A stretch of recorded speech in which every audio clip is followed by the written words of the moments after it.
ഈ ലൈഫിലുണ്ടല്ലോ, ഈ ലൈഫ് ദൈവം നമുക്ക് തന്നത് ഞാനിപ്പോഴും ഏറ്റവും ശ്രേഷ്ഠമായിട്ട് കാണുന്നത്. കാരണം ഇങ്ങനെ ഒരു ദൈവത്തെ സേവിക്കാൻ കർത്താവ് നമുക്കൊരു അവസരം തന്നത്. ഈ കോടിക്കണക്കിന് ജനം ഈ ലോകത്തുള്ളപ്പോൾ അവൻ്റെ രക്തം നമുക്ക് വേണ്ടി ചൊരിയപ്പെട്ടു. മനസ്സിലായോ? ഇതിൻ്റെ ആഴമൊന്നും സത്യം പറഞ്ഞ് തിരിച്ചറിയാതല്ലേ ഇന്നത്തെ ജനം പോയിക്കൊണ്ടിരിക്കുന്നത്.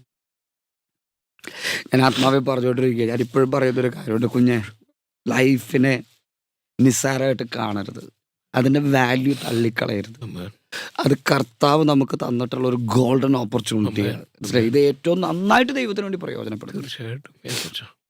ഇത് ദൈവത്തിന് വേണ്ടി കൊടുത്താലുണ്ടല്ലോ, പ്രത്യേകിച്ച് യൗവനക്കാരോട് ഞാൻ പറയാം. യെരമ്യാ പ്രവചനം 2-ാമത്തെ അധ്യായത്തിൻ്റെ 2-ാമത്തെ വാക്യം ഇങ്ങനെ പറയുന്നത്, നിന്റെ യൗവനത്തിലെ ഭക്തിയും നിന്റെ വിവാഹം നിശ്ചയിച്ച കാലത്തെ സ്നേഹവും ഞാൻ എന്നും ഓർക്കും.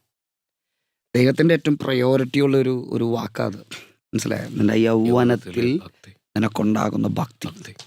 എന്തൊക്കെ കാര്യങ്ങൾ ഡിസ്ട്രാക്ട് ആവാം, പക്ഷെ അതെല്ലാം കളഞ്ഞിട്ട് ഈ നല്ല യൗവനം കർത്താവിന് കൊടുത്താലുണ്ടല്ലോ, ഈ ലോകം കണ്ട് ആശ്ചര്യപ്പെടുന്നത് പോലെ ദൈവം നമുക്ക് വേണ്ടി ചെയ്യും. ദൈവം നമുക്ക് വേണ്ടി ചെയ്യും.